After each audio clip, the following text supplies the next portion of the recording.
TSA agent rips open black woman's suitcase, then finds out she's the airport owner. When Aisha Caldwell stepped into the TSA security line that brisk Tuesday morning, she had no idea her life was about to become front-page news.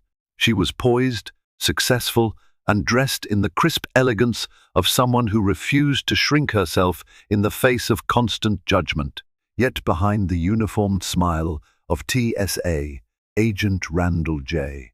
McKenna lurked a hurricane of misdirected suspicion that would upend Aisha's day, her dignity, and her patience. Little did he know, the woman he was about to single out for an invasive search was no ordinary traveler. She was the new co-owner of the very airport itself. The crisp dawn air lingered outside Trinity Bay International Airport, a burgeoning travel hub located along the southeastern coast of the United States. It was affiliated with several major airlines, including Delta Airlines, making it a convenient alternative for travelers who couldn't or wouldn't trek to larger airports like Hartsfield-Jackson Atlanta International. Trinity Bay had recently been purchased and redeveloped by an investment group one that included a powerful new majority partner, Aisha Caldwell. Aisha was an African-American entrepreneur renowned for her philanthropic endeavors and her uncanny ability to turn defunct or underperforming businesses into golden enterprises. The airport, with its outdated systems and unimpressive runways, had caught her eye months prior. After a string of negotiations, she officially became the principal investor, a title that, in simpler terms, made her the airport's owner. But that morning, she chose to travel incognito. She loved discreetly surveying the airport's day-to-day operations. It allowed her to see real problems without employees scrambling to put on their best faces. Security lines, staff courtesy, passenger comfort, these were the vital signs of an airport's overall health. Clad in a simple, elegant white blouse, a well-tailored pair of navy slacks, and comfortable but stylish flats, Aisha looked every bit the confident businesswoman. She wheeled a Samsonite suitcase behind her, the perfect balance of function and luxury. As she stepped through the automatic doors, the subtle hum of the terminal's early morning crowd enveloped her senses. Beeps of scanning devices, distant announcements echoing overhead, the pungent smell of fresh coffee wafting from a nearby cafe. Her plan was to catch a short flight to a neighboring state for a quick, face-to-face meeting with another potential business partner.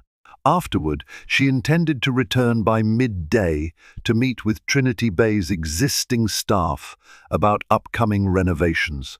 Yet the moment she joined the security line, her instincts buzzed with an unmistakable tingle of caution.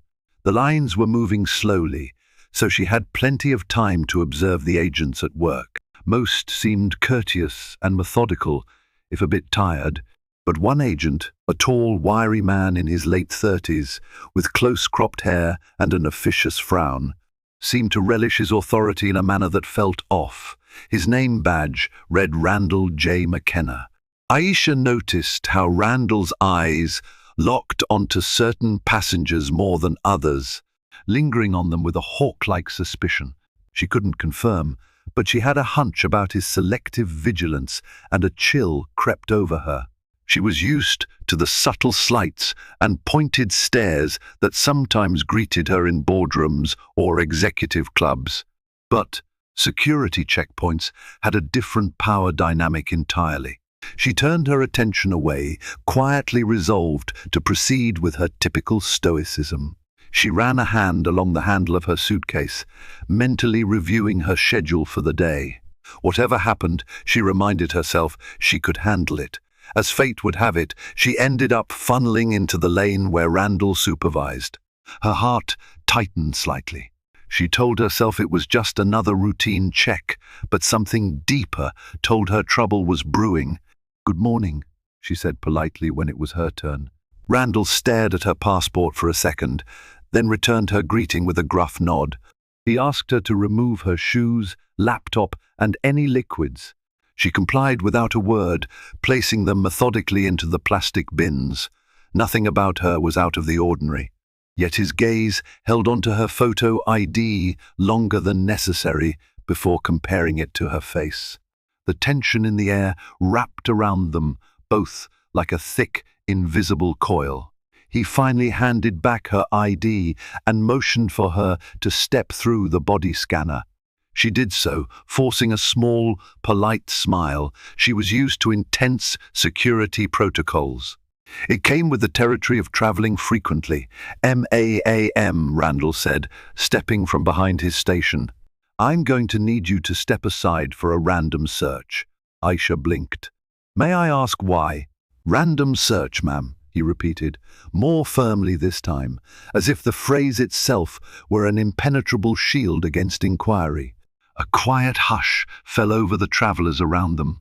Some craned their necks, possibly relieved it wasn't them. Others, noticing Aisha's composure and professional attire, looked confused. But no one spoke up. She nodded with resigned acceptance. All right. Aisha reasoned that a short search was not worth the confrontation, at least not yet. She needed to see how the rest of this process played out. She briefly glanced at the overhead security cameras, confirming her suspicion that they recorded everything. She was grateful for that. If any wrongdoing occurred, there'd be a record. Randall led her to a separate area, the so-called secondary screening. Another female TSA agent was stationed there. She looked apologetic but followed Randall's instructions, giving Aisha a standard pat-down.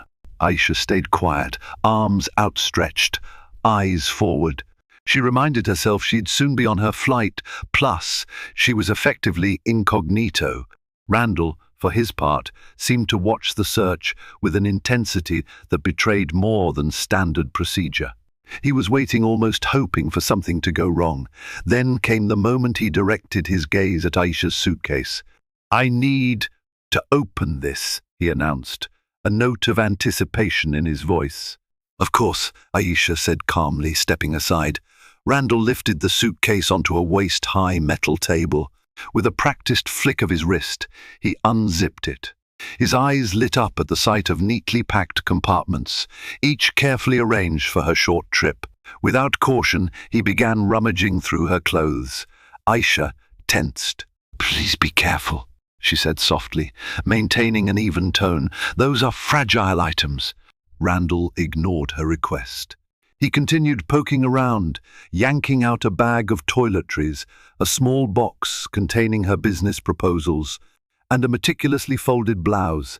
The female TSA agent looked on nervously, but said nothing. A few passengers watched the scene unfold from a distance. Aisha's mind raced with swirling thoughts.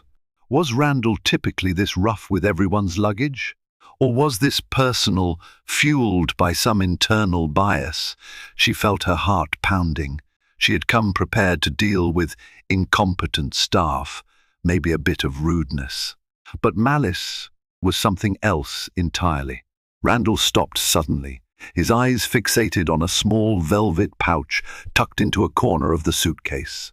He held it up for a moment, glancing at Aisha with a mixture of triumph and accusation. Then he shook it. Something inside clinked.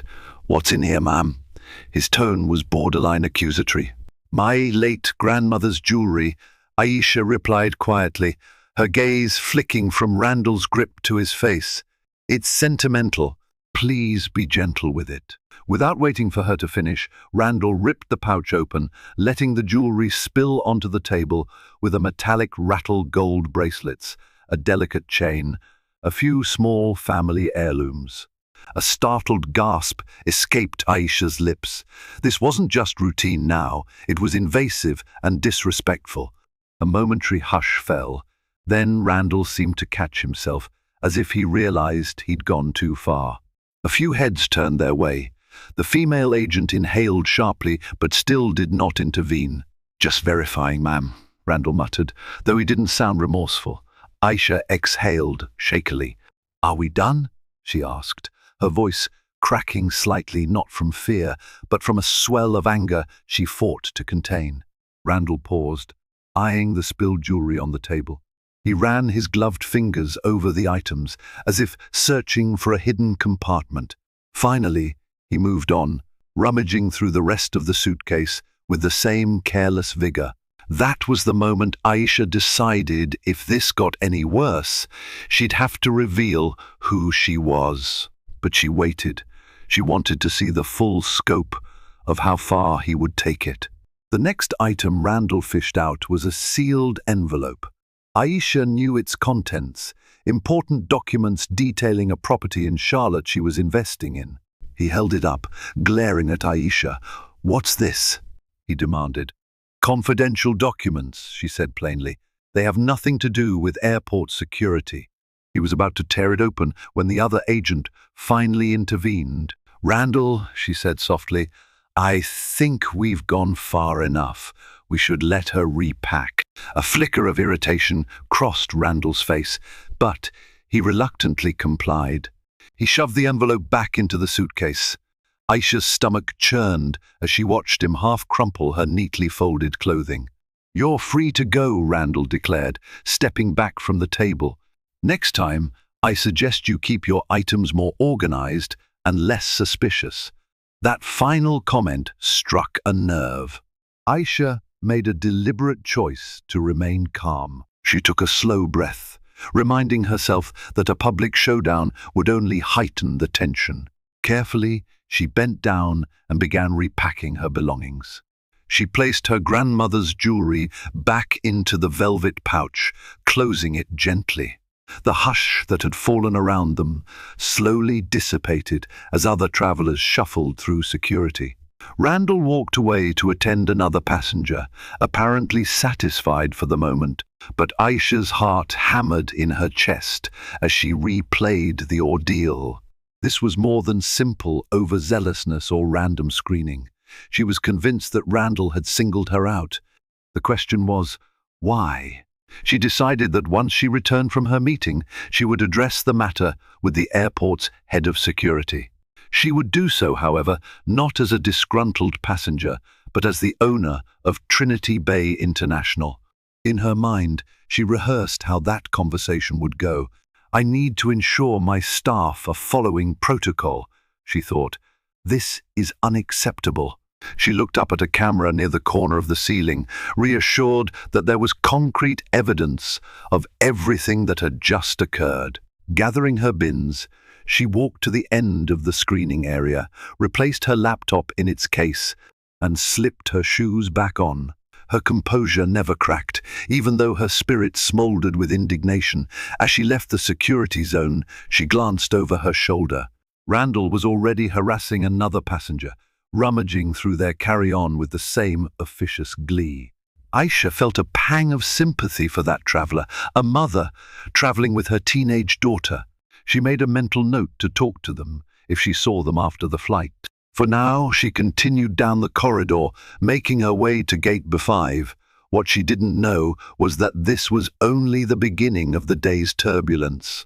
Fate, or perhaps karma, had a lot more in store, both for her and for Randall J. McKenna. Randall J. McKenna had joined the TSA nearly a decade ago. To most of his colleagues, he was a consistent, if somewhat joyless presence. He rarely smiled, never cracked jokes, and seemed to take a perverse satisfaction in his ability to inconvenience people. Rumor had it that he'd been passed over for multiple promotions due to lack of interpersonal skills. Truth be told, Randall carried resentments that seeped into every aspect of his job.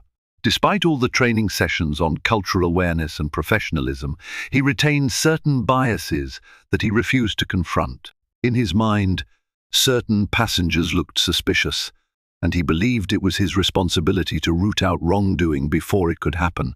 Aisha Caldwell, with her poised confidence, good looks, and self-assurance, rubbed him the wrong way. From the moment he saw her, something about her presence, her refusal to appear submissive, ignited the worst in him. Deep down, he might not have consciously acknowledged it, but the seed of his prejudice had found fertile ground in her success and demeanor. After the morning rush subsided, Randall disappeared into the TSA staff lounge to grab a stale coffee from the vending machine. He fidgeted with his phone for a moment, scrolling through social media.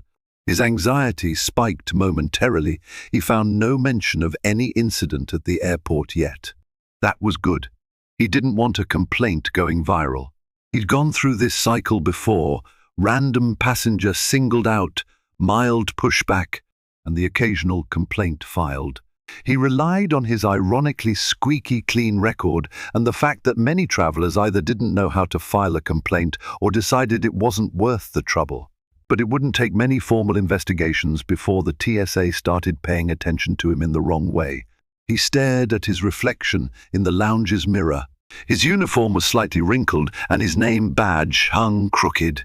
He tried to straighten it, but it wouldn't sit quite right. That small detail irked him, as if it symbolized his entire life being off-kilter. His phone buzzed a text from a coworker, warning him that a supervisor needed to speak with him about aggressive pat-down procedures. Randall's stomach churned. He brushed it off, deciding that it was just another mild scolding. He'd charm or bluff his way through it. He always did. Yet a sense of unease trailed him out of the lounge. Something about that morning's encounter with Aisha Caldwell felt different. He couldn't shake the sensation that he'd meddled with someone who wasn't going to stay quiet. It was like stepping on the tail of a lion, no immediate roar, but you knew it was coming. Aisha boarded her small commuter plane bound for Charlotte. Her heart still pounded from the confrontation with Randall, but she forced herself to focus on the upcoming business deal. She occupied a window seat, hoping the clouds might soothe her mood. Sometimes, glimpsing the world from above reminded her how small certain problems could be. Yet this time, the memory of Randall's sneer and the humiliating rummage of her belongings clung to her. As the plane ascended, she found herself gripping her grandmother's jewelry pouch in her jacket pocket, as if seeking comfort in its weight. The few hours to Charlotte gave her the space to plan out how she'd handle the matter upon her return. She considered her usual approach to conflict: direct, professional, but unyielding. She also knew that dealing with the TSA required a layered approach. There were federal guidelines, supervisors, and complicated jurisdictional boundaries.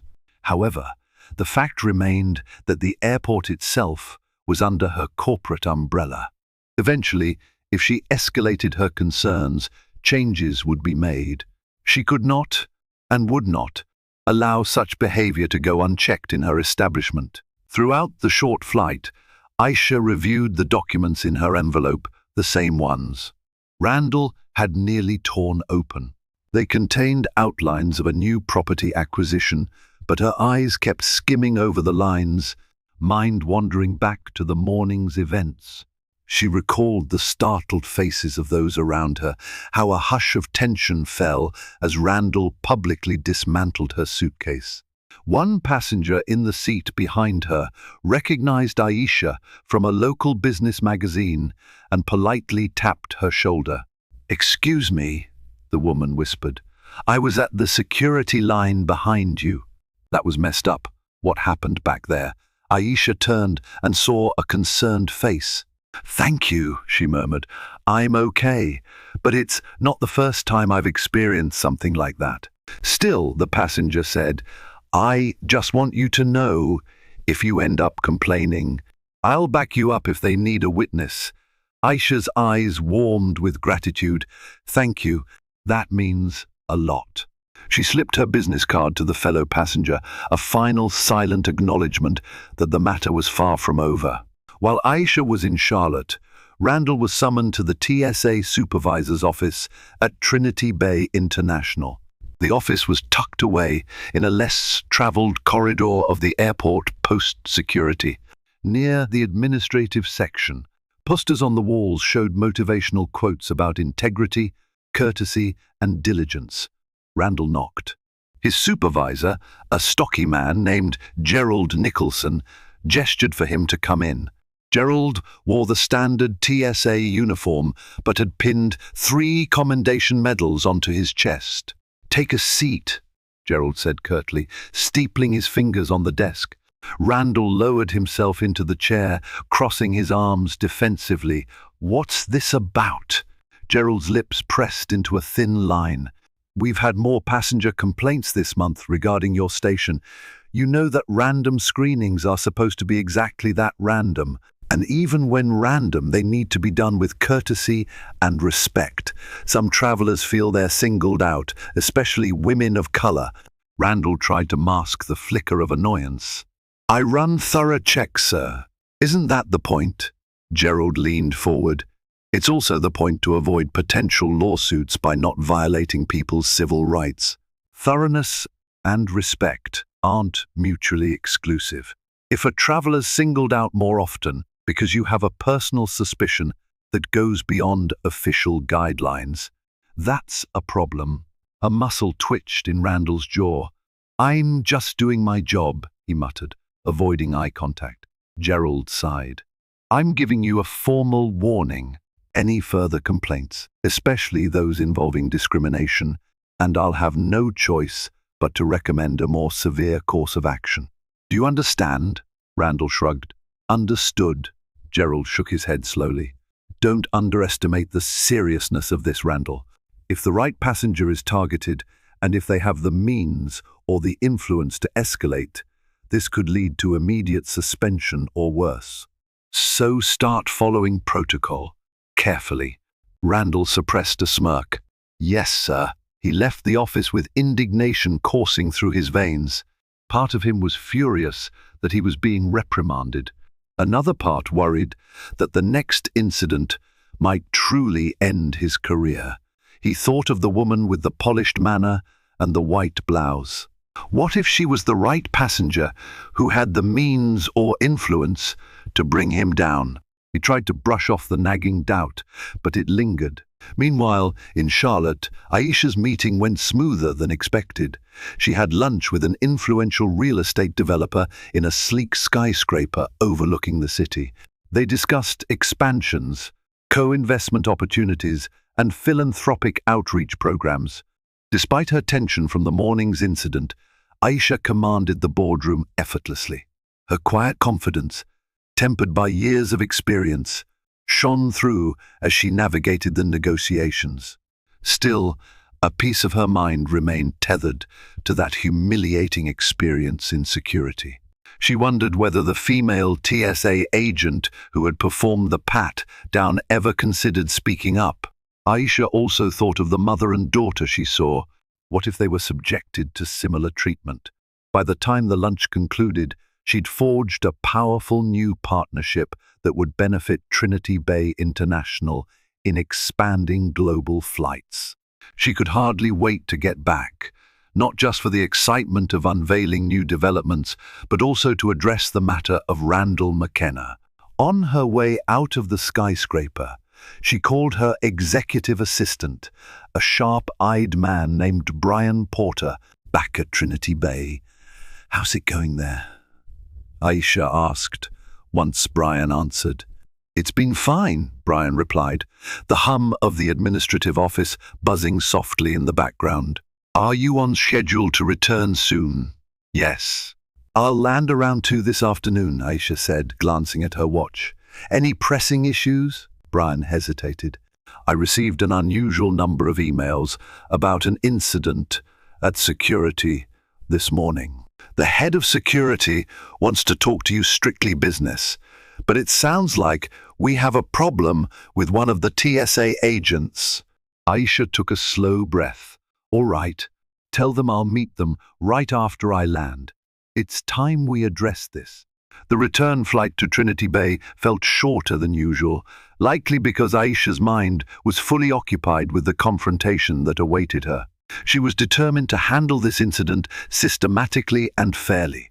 No matter how personal the ordeal felt, she needed to keep her composure. She was, after all, the highest stakeholder in the airport's future. When the plane touched down and taxied to the gate, she gathered her suitcase, still carefully rearranged from Randall's rummaging, and stepped off. Passengers bustled around her, anxious to reunite with families or make connecting flights. Aisha moved against the current, heading straight for the administrative offices. In the hallway leading to the offices, she crossed paths with a few employees who greeted her with smiles.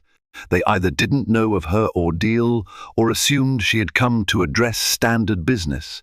Upon reaching the head of security's office, she found Brian waiting for her outside. "He's ready for you," Brian said, opening the door. He glanced at her face, reading the tension, but said nothing more. Inside, the head of security, a calm and collected man named Martin Delgado, stood to greet her. He extended a firm handshake. "Caldwell, good to see you back." "Good to see you too," she replied politely. "Thank you for making the time." They both sat at the desk, Brian standing quietly near the doorway. "I take it this is about the incident this morning?" Martin asked, folding his hands.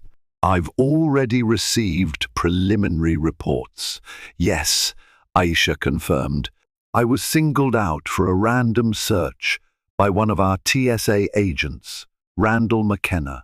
The search was invasive, disrespectful, and borderline destructive to my personal property." A flicker of concern crossed Martin's brow. "I sincerely apologize, Miss Caldwell. The TSA are federal employees, as you know, but we coordinate closely with them. We pride ourselves on a smooth passenger experience. This shouldn't happen." Aisha nodded. "I want to be clear, I'm not seeking special treatment for myself. I'd be equally concerned if this happened to any passenger. I believe he specifically targeted me based on bias. I've seen him singled out mothers, people of color, and I suspect it's more than just a one-off. I came today not just as a traveler, but as the owner of this airport." Martin inhaled slowly, measuring his words. "We do have some autonomy in addressing staff misconduct, but TSA is a federal agency. We'll need to follow specific guidelines to file an official complaint. However, your position does give us additional leverage to demand a swift and thorough investigation." She glanced at Brian, who nodded in agreement. "We have the security footage, Miss Caldwell, and there are a few passenger statements, one from a woman who was behind you in line. She said she'd be willing to testify if necessary." A brief warmth settled over Aisha. She remembered the passenger on the plane. "That's reassuring.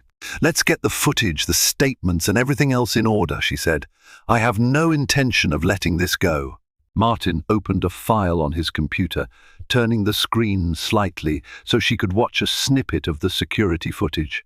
There, in grainy but clear detail, she saw Randall rummaging through her suitcase, yanking out the pouch, and letting her jewelry clatter onto the table. The angle also caught glimpses of his facial expressions. He looked coldly satisfied, a detail that made Aisha's blood simmer anew. She exhaled slowly, pushing down her anger. "I want formal action taken," she said, turning her gaze back to Martin. "I expect you to coordinate with the TSA supervisor, and I'd like to be present when we confront him." Martin nodded solemnly. "Absolutely, we'll move quickly." That same afternoon, Randall was back at his post when his supervisor, Gerald Nicholson, approached him again. Only this time, Gerald wasn't alone. Martin Delgado accompanied him, along with Aisha Caldwell and Brian Porter in civilian attire. The group advanced like an official procession, turning heads among the other TSA agents. Randall's heart plummeted to his stomach when he recognized Aisha. In that instant, he realized the precariousness of his situation. A swirl of confusion and dread overtook him. Why was she walking with them? Gerald cleared his throat. "Randall, we need to speak with you in the conference room now." Randall shot furtive glances around the checkpoint. A few travelers were diverted to other lines. Other TSA agents paused to watch with curiosity. With a stiff nod, Randall followed the group to the conference room. Tension crackled in the air as they all filed inside. Martin Delgado gestured for Randall to take a seat at one end of the table. Aisha and Brian remained standing. Gerald Nicholson swallowed. "Randall, do you recognize Miss Caldwell?" Randall let his gaze dart to Aisha. "Yes, she was a passenger this morning." Gerald nodded. "She's also the principal investor in Trinity Bay International, effectively the airport's owner." Randall's face went ashen. He stared at Aisha, who looked back with an unreadable expression. He fumbled for words. I had no idea." Aisha stepped forward, her voice calm yet steely. "That's not the point, Mr. McKenna. Even if I was just another passenger, what you did was unacceptable. You not only violated my privacy, but you also damaged my belongings and treated me disrespectfully." Randall gaped. I was just following procedure." Martin Delgado pulled out a tablet, displaying a paused screenshot from the security footage. In it, Randall hovered over the table, jewelry scattered about. "This is not proper procedure," Martin stated bluntly. "You were rough with her suitcase and personal effects. Multiple witnesses also attest that you seemed to single her out." Sweat beaded on Randall's forehead. He didn't have a defense prepared. He hadn't expected to face the passenger again, let alone the airport owner. Gerald cleared his throat, looking tense. "Randall, you've been cautioned before about your approach. We now have direct evidence and formal complaints. This is no longer just a warning." Aisha studied Randall's expression, caught between fear and stubbornness. "I want to make one thing clear," she said. "I'm well aware that TSA has its protocols. My intention isn't to sabotage those protocols. But we don't tolerate harassment or discrimination in this airport, especially when it compromises our passengers' rights and safety." Randall tried to salvage some semblance of defense. Sometimes it's easy to get suspicious, especially when you're under pressure. We handle thousands of passengers." He halted mid-sentence, aware he was rambling. Aisha's cold, unwavering gaze seemed to pierce him. He realized, perhaps for the first time, that his actions had real consequences, not just for travelers, but for his own career. Gerald pressed his lips together. "Randall, effective immediately, I'm placing you on suspension pending an official review by TSA management. Depending on the outcome, you may be terminated." The finality of those words hung in the air, a quiet echo of justice. Randall opened his mouth, then shut it, unable to form a coherent plea. The humiliation was tangible. "I suggest you collect your personal items," Martin Delgado added softly. Randall had no choice. He left the conference room, pale-faced and trembling, the stares of his co-workers following him like a silent condemnation. The very authority he'd wielded over travelers for years was now stripped away, undone in a single day by the woman he least expected to hold power over him. After Randall departed, the tension in the conference room eased somewhat. Martin Delgado slumped into a chair, exhaling deeply. Gerald Nicholson looked uneasy, but relieved that the matter had been addressed before any lawsuits or media fiascos erupted. Aisha set her suitcase down and turned to both men. "Thank you for your swift action, but I'd also like to ensure that any deeper issues are resolved. Are there policies in place to prevent this from recurring with other agents?" Gerald nodded. "We do training and refreshers, but I think more extensive oversight is needed. Agents like Randall give the entire team a bad reputation, and that's not fair to the ones who do their jobs diligently." Martin Delgado added, "We can implement additional audits on who gets randomly searched and why. TSA has some internal guidelines, but I'll collaborate with them to see if we can add more transparent protocols." Aisha offered a measured smile. "That would be helpful.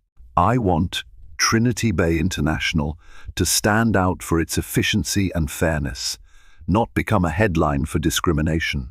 They continued discussing the next steps: formal complaint procedures, staff retraining, and communications strategies. By the end, Aisha felt some optimism. Perhaps something good could come from her unsettling experience, better training, safer procedures, fewer travelers singled out for superficial reasons. A few days later, word of the incident spread through local news outlets, fueled by social media posts. One traveler who had witnessed Aisha's search had recorded a short clip on their phone, though prohibited in certain security areas. The passenger's vantage point had been from behind the glass partition. The clip showed Randall manhandling the contents of Aisha's suitcase. The local news picked up the story, headlining it as TSA agent at Trinity Bay accused of harassing airport's new owner. It quickly went viral, especially among communities tired of seeing black women disrespected or profiled while traveling. Several prominent voices on social media praised Aisha's composure, calling her a role model of grace under fire. Others criticized the TSA, pushing for more transparency and accountability. Many posted their own stories of unfair treatment, building a groundswell of conversation about airport security. Aisha, who had always been somewhat private about her personal life, found herself thrust into the public eye. Journalists wanted interviews. Passengers recognized her in the terminal. She navigated the attention with dignity, emphasizing that her primary goal was to improve the travel experience for everyone. In a press conference organized at Trinity Bay, Aisha stood at a podium with Martin Delgado and several TSA representatives. Microphones jutted forward, cameras flashed. It's unfortunate that it took an incident like this to highlight a long-standing issue, Aisha began, voice projecting clearly. But I stand before you with confidence that Trinity Bay International will commit to transparency, fairness, and accountability. We're working with the TSA to ensure every passenger, regardless of race or background, receives respectful treatment. Her words resonated. The press conference concluded with applause, though Aisha knew the real work lay ahead, implementing better policies, ensuring no other Randall McKenna stepped into that role, and continuing to expand the airport's capabilities. For Randall McKenna, the repercussions of his actions set in with breathtaking speed. The day after his suspension, he woke up to the disconcerting sight of a local news van parked across the street from his modest, beige-sided apartment complex. Reporters had caught wind of the security footage in which he was seen yanking open Aisha Caldwell's suitcase and carelessly scattering her grandmother's jewelry. Now they wanted his side of the story, or a sensational reaction they could plaster all over their nightly broadcasts. When he peered out the window, heart pounding, Randall saw a small group of neighbors gossiping by the curb. He caught a glimpse of Miss S. Klein from upstairs, who had once been friendly enough to share a holiday fruitcake with him, shaking her head in dismay while talking to another tenant. They spoke in hushed tones, throwing sidelong glances at the news van. Randall closed his curtains, hoping they hadn't noticed him looking. The phone calls started soon after. A few from former TSA colleagues, mostly short expressions of shock or awkward concern. One friend from high school claimed to be on his side, but when Randall tried to explain, the man cut him off. Look, you messed with the airport's new owner. You're done, man. Maybe it's time to lay low for a while. Then he hung up. Randall spent those first few days glued to social media, flipping between dread and denial. The story trended in local circles. TSA, agent suspended for harassing airport's new owner. Comment sections brimmed with outrage and schadenfreude in near equal measure. Some folks sympathized, saying that TSA protocols can be strict and ambiguous, but most comments skewered him, accusing him of racism, power tripping, or both. One scathing post put it succinctly: when your prejudice outruns your common sense, karma will find you, no matter how high you think you stand. The final blow arrived exactly 1 week after his suspension. A stiff, official-looking envelope from TSA management lay waiting in his mailbox. Sitting at his cramped kitchen table, beneath the fluorescent light that flickered ominously, he tore it open with trembling fingers. The words leapt from the page, termination effective immediately. The letter recapped how footage and witness statements had revealed a pattern of unwarranted, overly aggressive searches disproportionately applied to black travelers and other minorities. There was no severance, no chance for rehire, no illusions about a second chance. Randall stared at the letter, the lump in his throat so thick he could barely swallow. Memories swarmed him, the day he'd first gotten the TSA job, feeling a sense of stability. For the first time in years, the small pride he took in wearing the uniform, the promotions he had hoped for but never received. Every piece of that life slipped through his fingers like sand. Humiliation followed him everywhere he went. When he ventured to the grocery store, he noticed side glances from people who might have recognized his face from the news. He tried to line up interviews for other security-related jobs, but those ended abruptly once prospective employers dug into his recent history. Even private security firms were wary he was too radioactive for their risk-averse hiring policies. Desperate for income, Randall turned to rideshare driving. He leased a slightly newer model sedan and spent long hours shuttling strangers around the city. The job came with its own indignities. More than once, a passenger would climb into the back seat, recognize him, and either grow uncomfortably silent or immediately strike up a pointed conversation. "Aren't you the TSA agent who got fired for messing with that black airport owner?" one brash teenager asked, filming Randall with his phone. The clip ended up on social media. Randall's rating plummeted. During his late-night shifts, a quiet loneliness settled over him. Parking outside dingy bars or waiting at the airport's rideshare queue, he had too much time to reflect on his downfall. He thought about the scathing look Aisha Caldwell had given him in that conference room, more disappointment than pure fury. He remembered how she'd refused to shrink under his authority, choosing instead to calmly dismantle his entire career with the truth. At first, his bitterness burned hot. He convinced himself he was the victim, that the blame lay with overzealous supervisors and sensationalist media. But slowly, as the weeks crept by, cracks formed in his self-righteous armor. He would replay the moment he ripped open Aisha's velvet pouch, scattering her grandmother's keepsakes. He'd stare at the memory of her eyes, how they flashed with shock and pain. He recalled how travelers in line had stared at him, some in disbelief, others in barely contained anger. Over and over, he returned to the moment he could have chosen respect instead of hostility. He realized he had, in fact, singled her out, not purely for security reasons, but because something in him resented her confidence and poise. As that truth sank in, the burn of guilt joined his bitterness, forging a remorse he didn't quite know how to handle. Late at night, after tossing and turning in bed, he found himself scouring job boards and reading articles about fighting workplace bias. He read about people who had changed their perspectives and redeemed themselves. The stories seemed remote and idealistic, and he wondered if it was possible for someone like him.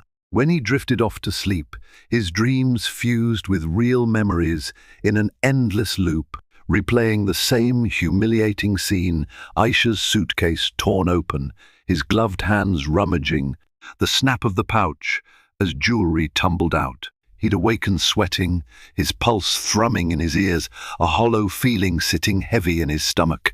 Each morning, he returned to driving. Each afternoon, he struggled not to resent every passenger who rated him less than 5 stars. At times, he imagined that the entire city was whispering, pointing at him as the bigoted TSA agent who got exactly what he deserved. As weeks bled into months, Randall couldn't deny that the life he'd once had was gone for good. In his darker, more honest moments, he admitted that perhaps it should be. No measure of self-pity could erase what he'd done to those travelers who deserved better, especially the one who turned out to be the most powerful person in the airport. If there was any consolation, it was that his story had become a living cautionary tale. On forums and in news segments, people would say, "Don't let your prejudice cost you everything." Look what happened to Randall McKenna. He never dreamed he'd be infamous, but there he was, and he had only himself to blame. The higher you think you stand, the farther you can fall, and for Randall, that fall felt endless. Back at Trinity Bay, Aisha threw herself into airport improvements. She allocated funds for better technology at security checkpoints to streamline scanning, reducing the need for manual searches. She also backed new staff training programs focusing on implicit bias and customer service. Gerald Nicholson and Martin Delgado, both motivated by the incident, worked diligently to ensure these measures were implemented smoothly. Aisha even spearheaded a mentorship program for local youth, introducing them to careers in aviation security, air traffic control, and airport administration. Opportunities foster respect and unity, she explained in a memo to staff. When people understand each other's backgrounds, it breaks down barriers. Her philanthropic side shone through: scholarship funds for aspiring aviation professionals, community outreach events, and more. The local press lauded her for turning a negative personal experience into a catalyst for wide-reaching positive change. And in private, Aisha took moments to process the trauma of the invasive search. She spoke with close friends, ensuring she didn't bottle up the fear and anger. Through vulnerability, she found renewed strength. Months later, on a busy Friday afternoon, Aisha walked through the arrivals hall of Trinity Bay, returning from yet another business trip. She saw a small scuffle near the curb where ride-shares picked up passengers. A driver was loading someone's luggage into the trunk. When Aisha glanced at the driver's face, her breath caught. It was Randall McKenna, looking visibly older and gaunt, but unmistakable.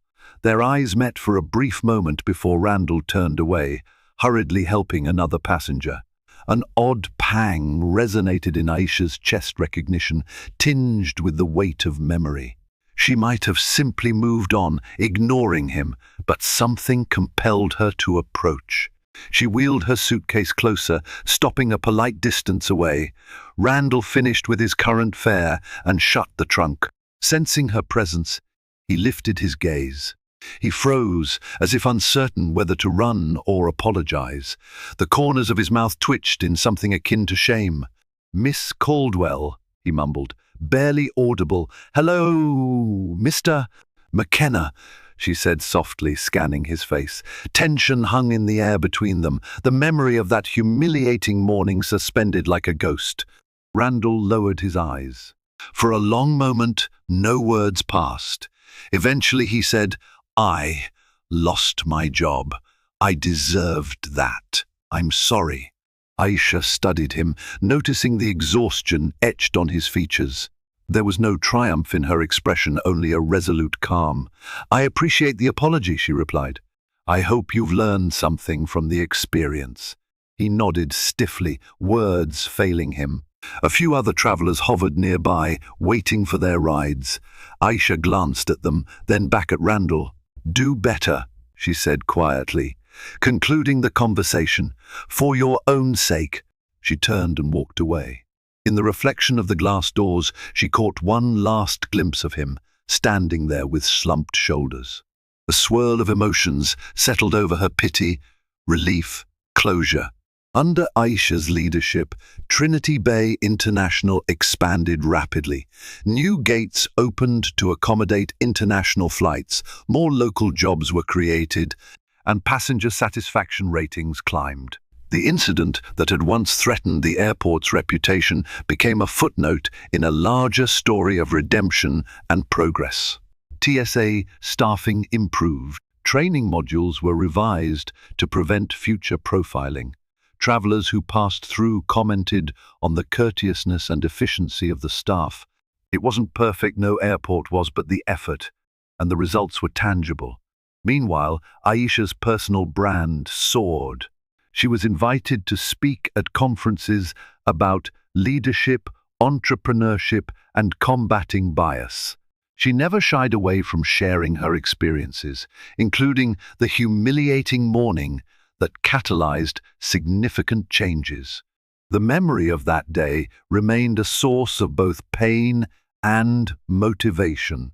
Pain because of what she endured, motivation because of how it underscored the importance of raising one's voice. She had the rare power to enforce reform, and she used it. In many ways, her story became a modern parable about prejudgment and the hidden authority some people carry. It demonstrated how misguided discrimination could backfire spectacularly, and how the path to atonement lay in recognizing each person's intrinsic value, whether or not they owned an airport.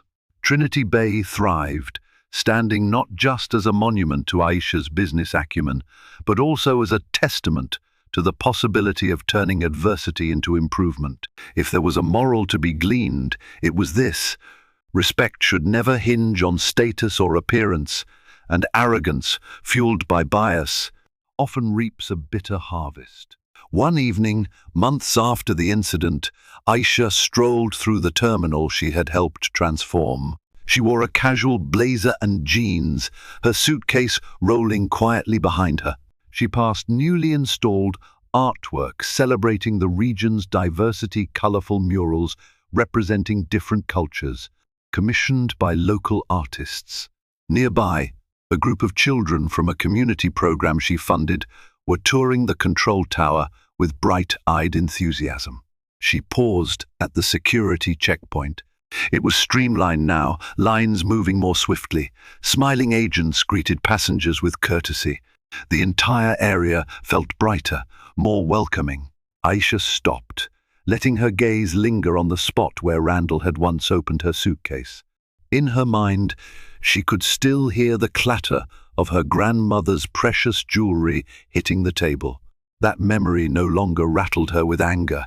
Instead, she felt a sense of achievement at how far the airport had come and how far she had come too. Adversity had sparked a change that rippled beyond just her personal sense of justice. A nearby traveler recognized her and offered a warm smile, stepping aside to let her pass first. She politely declined the special treatment, insisting she was just another passenger. And in some ways, that was true. She believed in bridging the gap between owner and customer, authority and public. The airport was everyone's space, a crossroads of humanity. As she walked on, she felt the subtle vibrations of planes landing and taking off. The ceiling lights reflected off the polished floors, giving the entire space a soft, golden glow. It felt alive, bustling with journeys just begun or nearing completion. New stories were born here every day, some ending in happy reunions, others starting new chapters in faraway lands. For Aisha, the ordeal with Randall McKenna had been a pivotal chapter in her own story. She had faced discrimination, responded with dignity, and triggered institutional change. She had discovered the power of her voice and the responsibility that came with it. Yes, it had been painful. Yes, the scars remained. But from those scars, something even better had emerged. She continued toward her gate, looking forward to her next flight and whatever lay beyond. In the end, that was the true spirit of an airport: forward motion, endless possibilities, and the promise that no single moment of indignity could ever ground you forever. Thank you for joining us on this dramatic journey through Trinity Bay International, where a single moment of discrimination became the catalyst for sweeping change. Aisha Caldwell's composure and determination proved that no one, not even a TSA agent with unchecked bias, can stand in the way of dignity and justice. We watched Randall McKenna's downfall as the ultimate example of how prejudice can backfire, and we also witness the power of turning a painful experience into a springboard for transformation. This story reminds us that we all have the potential to make a difference, whether we own an airport or simply fly through one. If you found inspiration, motivation, or even a little well-deserved satisfaction from this tale, be sure to like, share, and subscribe to our channel. Your support helps us bring more stories of resilience, triumph, and hard-earned karma to life. Thank you for watching, and safe travels to you all.